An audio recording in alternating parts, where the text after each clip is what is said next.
Alyssa Dawson was 22 when she moved back into her parents' house after graduating college. She had just accepted a position at a dental laboratory in Augusta County with a starting salary of $42,000 a year.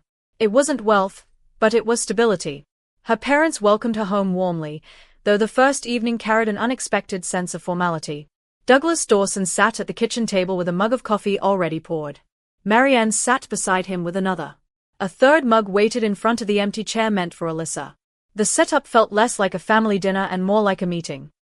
Before I continue, I want to take a moment to thank everyone who has subscribed and supported this channel. It truly means more than you know. If you haven't subscribed yet, please take a second to do so. It's completely free, and it helps the channel grow. Like this video, and let me know in the comments where you're watching from. Douglas explained their proposal calmly. If Alyssa lived at home and paid $2,000 each month, they would place every dollar into a savings account for her future home. Marianne assured her this was the smartest way to build a down payment quickly. Alyssa trusted them without hesitation. The plan sounded disciplined and generous. She agreed that night. After taxes, Alyssa brought home roughly $1,300 every 2 weeks. Paying $2,000 monthly was demanding, but she believed she was investing rather than losing. While co-workers signed leases and paid landlords, Alyssa imagined her money accumulating toward something permanent. She drove an aging Honda Civic, packed lunches for work, and avoided unnecessary expenses. Marianne praised her commitment each time she handed over the check. Douglas described the arrangement as a path to independence. The routine settled quickly into normalcy. Alyssa tracked every payment in her budgeting spreadsheet under the label Home Fund Contribution. The name reassured her. She believed the money existed somewhere safe, waiting for the right moment. 1 year later, Alyssa asked Marianne for the account balance while washing dishes. Marianne promised to send it that evening. At 9:47 p.m., Alyssa received a screenshot showing $24,000. The amount matched her contributions exactly. She saved the image proudly. Family life continued as usual. Her older brother Caleb visited often with his wife Emily and their young daughter Sophie. Caleb had once lived at home for years without contributing financially, something Alyssa mentioned casually. Douglas dismissed the comparison, explaining Caleb's situation had been different. Alyssa accepted the explanation without argument. Months later, Caleb and Emily announced they had purchased a 3-bedroom home with a $52,000 down payment. The family celebrated warmly. Alyssa smiled sincerely, though the speed of that purchase lingered in her thoughts. By the 3rd year, Alyssa had contributed $72,000. She requested access to the savings account for planning purposes. Marianne explained it was held under Douglas's management and sent another screenshot instead. This time, Alyssa noticed something missing. No bank name, no statement formatting, just a number on a blank background. She dismissed the concern initially. Weeks later, she returned home early from work at 2:07 p.m. and overheard Marianne speaking on the patio.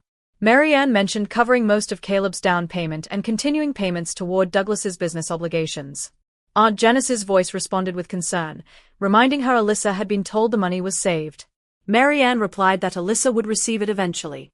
Alyssa stood still until the conversation ended. That afternoon, Alyssa did not confront them. Instead, she opened her laptop and created a folder. If she walked away immediately, she would lose 3 years and $72,000 with nothing to show for it. If she stayed and documented every assurance, the truth would exist beyond denial. She chose documentation. Her questions shifted to texts and emails. Each reply referencing savings or your future home fund was preserved. When Marianne later left a voicemail mentioning she had moved Alyssa's savings into a higher yield option, Alyssa saved that too. By the end of the 4th year, the folder held a growing record of promises that no longer matched reality. Alyssa's questions became deliberate rather than emotional. She stopped asking in person and began asking in writing. When she texted Marianne to confirm the savings were still secure, the reply came warmly. Everything's growing nicely. Alyssa saved it. Weeks later, she emailed Douglas asking when she might begin exploring mortgage options. He advised patience and mentioned the interest the account was earning. Alyssa archived that response as well. She never accused. She never challenged. She simply confirmed. The monthly payments continued, and so did the documentation. Each message transformed what had once been trust into a recorded assurance. The arrangement no longer rested on memory but on language they chose themselves. Midway through the 4th year, Marianne left another voicemail. She mentioned moving some of Alyssa's funds into a better-performing account. At dinner that evening, Douglas nodded when Marianne repeated the explanation. Alyssa thanked them calmly. Later, she saved the recording in multiple locations. Around the same time, she visited Aunt Janice under the pretense of catching up. Janice listened quietly as Alyssa described the earlier patio conversation. Without hesitation, she confirmed what had been said. Marianne had admitted using Alyssa's payments to support Caleb's down payment and assist Douglas's struggling business. Janice's calm confirmation provided something Alyssa had not expected: validation. By the 5th year, Alyssa sought guidance at the county legal aid clinic. Kevin Turner reviewed her records and explained that repeated written assurances could establish reliance even without a formal contract. Alyssa had shaped her financial life around the expectation that her payments were being saved for her future. Kevin advised her to continue documenting and consult an attorney if necessary. Alyssa returned to her routine with renewed clarity. Her goal was no longer confrontation. It was completeness. She continued the payments until they reached 6 years, 72 payments totaling $144,000. Early in the 6th year, Marianne invited the extended family to Thanksgiving. Alyssa marked the date carefully. She met with attorney Laura Bennett, who reviewed the compiled documentation and confirmed its strength. Laura advised allowing one final opportunity for acknowledgement before legal action. Alyssa prepared a printed folder containing key messages and transcripts. Her plan was simple: ask once, clearly, in a setting where the answer would be witnessed. Thanksgiving arrived with familiar warmth. During dinner, Douglas offered a toast celebrating family achievements, including Caleb's homeownership. Alyssa listened quietly before speaking. She asked, calmly, about beginning the process of withdrawing from the savings account to pursue her own home purchase. Douglas responded with surprise and stated the payments had always been rent. Marianne affirmed him. Alyssa placed the prepared folder on the table and referenced the documented messages describing the funds as savings. The room fell silent as the difference between expectation and explanation became clear. Douglas did not hesitate when Alyssa asked for clarity that evening. He repeated calmly that the payments had always been rent and described the language of savings as encouragement rather than commitment. Marianne avoided Alyssa's eyes and quietly agreed. The room remained tense but controlled. Alyssa did not argue. She did not raise her voice or appeal to emotion. Instead, she acknowledged their response and closed the folder in front of her. The conversation ended there, but its meaning did not. Later that week, Alyssa met again with Laura Bennett and explained exactly what had occurred. Laura listened carefully before confirming that denial in the face of written assurances strengthened Alyssa's position. The matter was no longer a misunderstanding. It was a documented promise that had shaped Alyssa's financial life for 6 years. Laura prepared the necessary filings, and the civil claim was submitted to the circuit court seeking repayment of the full $144,000. When the summons was delivered to Douglas personally, the family dynamic shifted instantly. Calls from Marianne and Caleb followed in rapid succession. But Alyssa responded only through Laura's office, maintaining the boundary that separated personal loyalty from legal responsibility. The civil proceedings moved forward steadily over the following months. During discovery, Laura presented the timeline of texts, emails, and voicemail recordings that described Alyssa's contributions as savings for her future home. Kevin Turner assisted in organizing the documentation into a clear sequence that showed how those assurances had shaped Alyssa's financial decisions year after year. Marianne acknowledged sending the screenshots intended to reassure Alyssa that her money was growing. Douglas admitted using the term savings repeatedly, though he claimed it had been informal encouragement rather than a formal promise. The court focused less on intent and more on consistency. The question was simple: had Alyssa been led to believe the funds were hers? The written record answered yes. Laura emphasized that Alyssa had not simply lived at home, she had structured her income around a future that had been described to her in specific terms. The arrangement, though unwritten, carried the weight of expectation built through repetition. 2 weeks after the hearing, the ruling was issued. The court found that Alyssa had reasonably relied on her parents' repeated representations and suffered financial harm when the promised savings did not exist. Repayment of $144,000 was ordered through structured monthly installments of $3,000 over 48 months. The judgment confirmed civil accountability and provided enforcement mechanisms should payments lapse. For the first time in 6 years, Alyssa's loss was acknowledged not as a misunderstanding but as a measurable harm. The decision did more than restore money, it redefined the arrangement that had governed her adult life. Yet the ruling did not end the matter entirely. In reviewing the evidence, the court noted the presence of fabricated financial screenshots used to sustain Alyssa's continued payments. While the civil judgment addressed restitution, the deliberate creation of altered financial representations raised concerns beyond repayment. The documentation was formally referred for further review. The first repayment arrived exactly 1 month later through direct deposit. Alyssa placed it into a verified savings account held solely in her name. She did not spend it. Meanwhile, Douglas's plumbing business began losing referrals gradually, and Marianne increased her work hours. Family conversations grew cautious, and Caleb avoided discussing the outcome. Emily, however, continued sharing updates about Sophie, preserving Alyssa's connection with her niece.